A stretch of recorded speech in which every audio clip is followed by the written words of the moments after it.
नमस्कार, माझ्या चॅनलवरती तुमचं खूप खूप स्वागत आहे। आज मी बनवलेला गाजराचा ठेचा आणि याच्यापूर्वी मी मटरचा ठेचा ही रेसिपी अपलोड केलेली आहे। तुम्ही पाहिली असेल तर घरी नक्की ट्राय करून बघा। साधी सोपी रेसिपी आहे। आजची पण साधी सोपीच रेसिपी आहे। गाजराचा ठेचा आपण वरण भातासोबत मस्त असा लागतो आणि तुम्ही जर भाकरी खात असाल तर त्याच्यासोबत सुद्धा खाऊ शकता।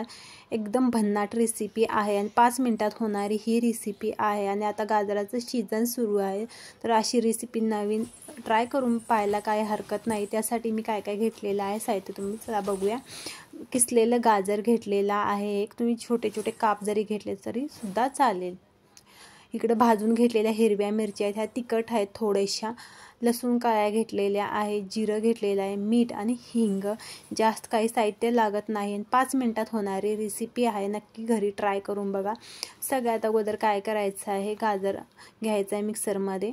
सगळी सामग्री गाजर, हिरवी मिरची, लसूण वगैरे। तुमच्याकडे कोथिंबीर असेल तर ती सुद्धा तुम्ही वापरू शकता। माझ्याकडे नव्हती म्हणून मी वापरलेली नाही आहे। तर यांचं वाटण करून घ्यायचं आहे। मी सगळं टाकलेलं आहे सामग्री। चवीप्रमाणे मीठ टाकायचं आहे, हिंग टाकायचं आहे। हिंग टाकल्यामुळे असा खूप छान वास येतो ठेच्याला आणि मी प्रत्येक जेवणामध्ये हिंग वापरत असते, त्याच्यामुळे जेवणाला खूप छान अशी चव आणि टेस्टसुद्धा मस्तच येते।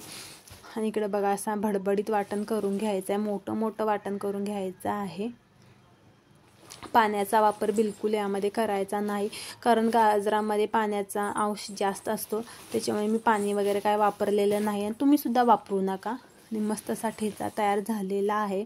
2-4 दिवस तुम्ही फ्रीजमध्ये स्टोर करून खाऊ शकता। इकडे बघा मस्त असं मोठं मोठं वाटण केलेलं आहे। आणि आमची इकडे पिऊ मला मम्मा मम्मा म्हणायला लागलेली आहे। लहान घरी बाळ असल्यामुळे असं बोलत असतं, तुम्ही समजून घ्या। आणि चॅनलला लाईक, शेअर आणि सबस्क्राईब करा। नवीन नवीन रेसिपी पाहिजे असतील तर बेल आयकॉनला प्रेस करा।